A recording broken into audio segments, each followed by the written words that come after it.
Dahl probably wrote Mr. Fox to be an animal version of himself. When we were writing it, we sort of, without ever putting it into words, that was sort of intuitively what we were doing. We spent time at his house while we were writing, and a lot of the details of his life sort of found their way into our story and into his character. Wes said, whenever we can, let's just bring Dahl into this and let's use him as an inspiration. It's kind of like we're trying to bring him to life in the spaces that we're building here. It was no question Gypsy House influenced him, I think, enormously. I think he felt close to Roll here. Every book Roll wrote, every draft of every book, is in the archives in the museum in the village. He was able to look at early drafts of the book, and also the most enchanting notebook that Rod did and illustrated himself. All those things moved him greatly, I think.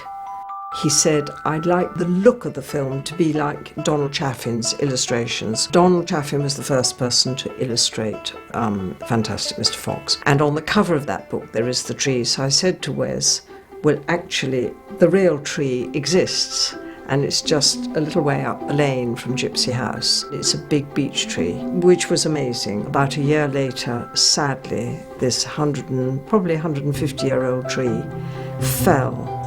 It just collapsed into the field and is now horizontal rather than vertical and covered in brambles. But, trees have lives. Some of those images literally resonated in Wes's mind since he had this book as a child and have kind of come back to life. And in fact, we even contacted the illustrator. He came over and visited us, and he things for us on the film because we were like, well, these images in some ways were an inspiration. He wrote in a small hut in the orchard, some quiet, sacred place. It's very cosy and it's very basic, and that's what he loved.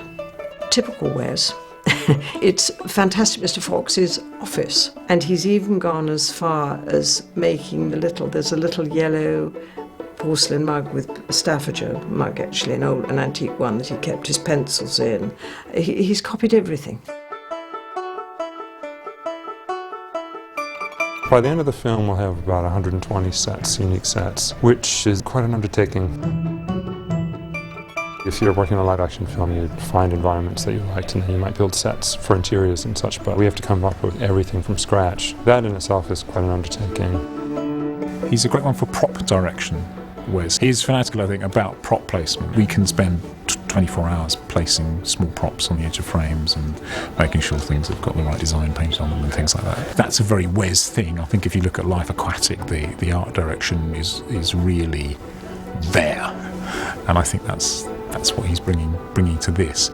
Wes didn't know how much work it was going to be when he started out, but he's embraced it because he loves his work, and he loves, I think, the idea that he can really create every bit of the image that's on the screen. Someone who comes from a live action background, you're used to a set dresser having a bunch of things sitting on a table, and you say, well, what could we put on this table? And they'll pull out, well, we've got this vase or this coffee cup. And here we're having to think about that in advance, and he'll say, okay, well, let's make a coffee cup that looks like the coffee cup that I saw in this restaurant in New York, and we can create that. And I think that ability to really sculpt the image on every level is, for someone who's so visual, it's daunting, but it's an amazing process. Many, many objects that are in the film are from Gypsy House. Wes had every lampshade, every object in the house photographed, and then chose what he wanted and had little miniatures made of them. My favorite sets by far are the interiors, especially the Fox family home. When we first see the home, it's unfurnished, and he's thinking about renting it, and after they move in, they do a lot of work.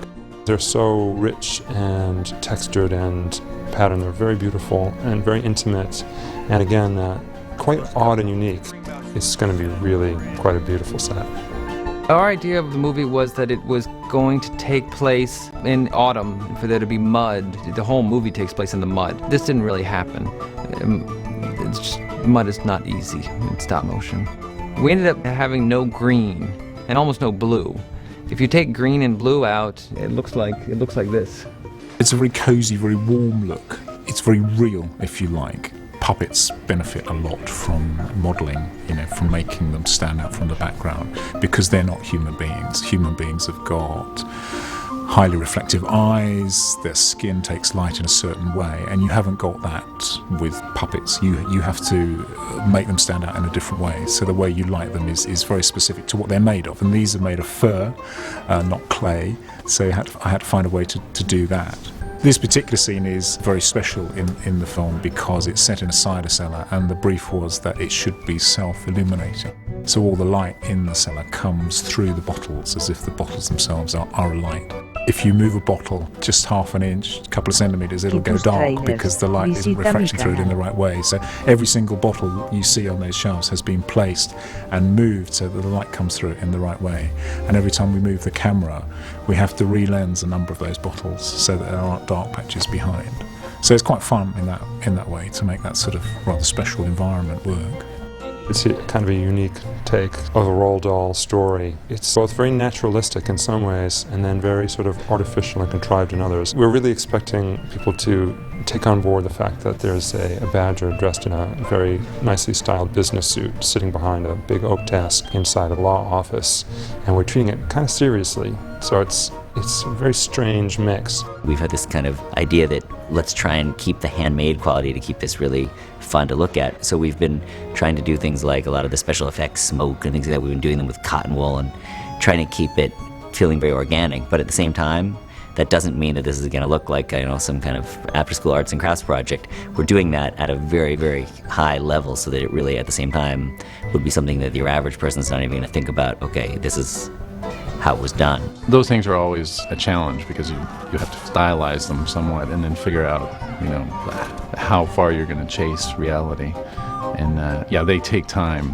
When you have big scenes full of smoke and fire and you're trying to do that smoke just with cotton wool in front of the camera, it is really difficult, but fun, and ultimately I think it's very interesting to look at. It's very lavish and very detailed, and yet very restrained in a lot of ways. He's created sort of a very tight sort of spectrum in which we could do this film, both with detail, color, patterns, overall look. And so I think we've come up with something that's quite unique because of that.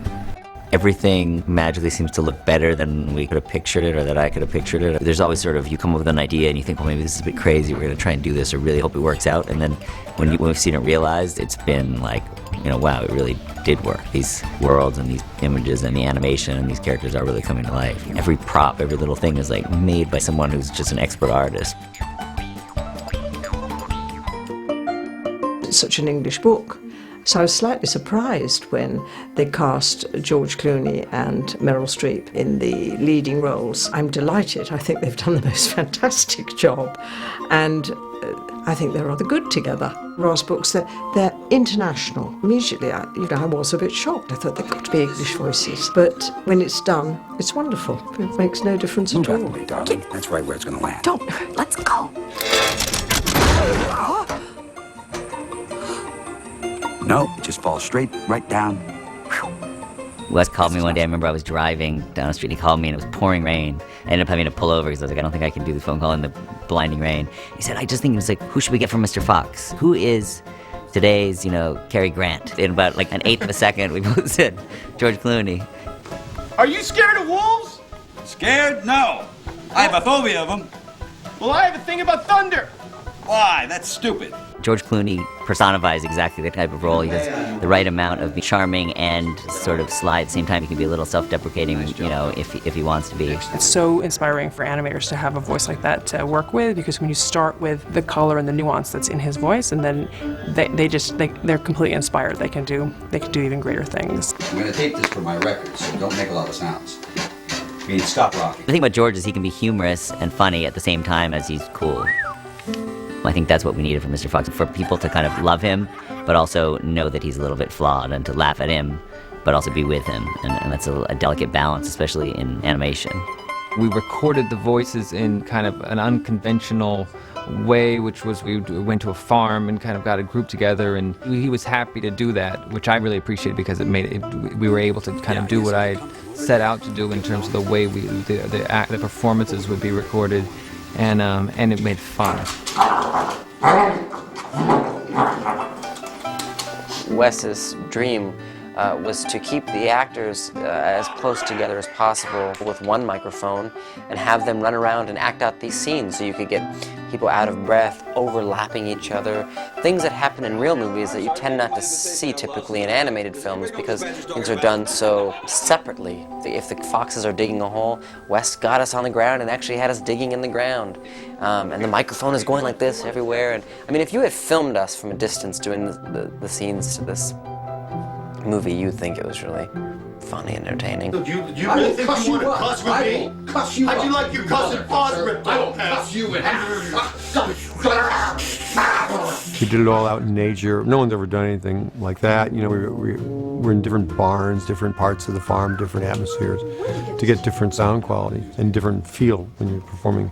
You can tell when you read a script, the guy who wrote this is going to direct it. He knows exactly what he wants to do. So I felt that way about it from the beginning, that I just sort of suspended any disbelief. It was a good leap on my part. I think it's a wonderful movie. Well, I guess we should probably split into a certain number of groups and start doing something, right? And all the movies are wonderful. And I've gotten to work with some wonderful actors. He selects great actors to work with. Just on the other side of this mineral deposit. Follow me. I'm gonna lose my temper now. Well, when we heard that we had the possibility of getting Meryl Streep for the film, everyone was just so excited because she's sort of the quintessential mom. Like, she's got such a lovely, warm, caring voice, and yet also, you know, this character has a real independent spirit. She's a bohemian sort of painter and really thinks for herself. And so the strength that Meryl also brought to the role was really, you know, just so important. The thing with Meryl Streep is she's obviously sort of the most highly thought of actress on the planet, but when we're there to do the scene together, she's perfectly happy to start, you know, acting crazy to see if this helps to bring it to life.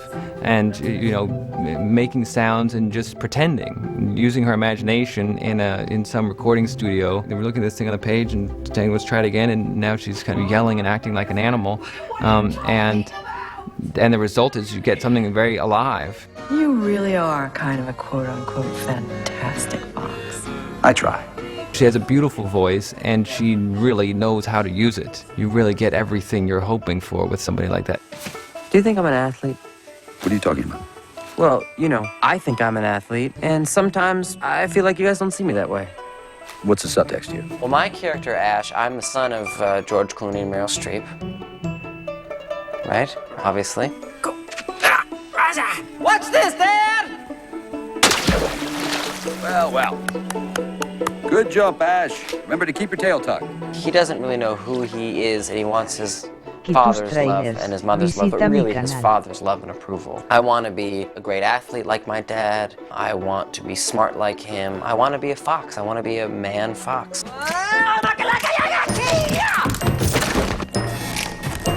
What makes Mr. Fox so fantastic is just that maybe all foxes are fantastic. Maybe everyone's fantastic. You just have to realize you're fantastic. When you're a teenager, you feel so odd and awkward, and you feel ashamed or weird about things and being who you are, and it turns out that's what makes you great. I can fit through there. You wanna know why? Why? Because I'm little. We're all naturally born with some kind of a weird gift. You know, you can chew through wood, and you're small enough to scurry through a hole, and these are all things that make us unique and different and odd and also special and beautiful. But there's something kind of fantastic about that, isn't there? A beginner's guide to whack-bat, the sport that's taking the woodland by storm. So, you want to play whack-bat? Well, here's how. Coach, we don't have whack-bat where I'm from. What are the rules? Number 1, the players. Teams consist of 13 players, 3 grabbers, 3 taggers, 5 twig runners, the player at whack-bat, and the center tagger. Number 2, the equipment. To play whack-bat, you will need 1 whack-bat, purchased or homemade, 1 flaming pine cone, 1 twig basket, and 1 cedar stick. Number 3, the game. The center tagger lights the pine cone and chucks it over the twig basket, and the whack-batter tries to hit the cedar stick off the cross rock. The twig runners dash back and forth till the pine cone burns out, and the umpire calls hotbox. The resulting score downs are then divided by 9. Congratulations, you are now ready to play whack-bat. You think I can end up being as good as my dad if I keep practicing? Remember, practice makes perfect.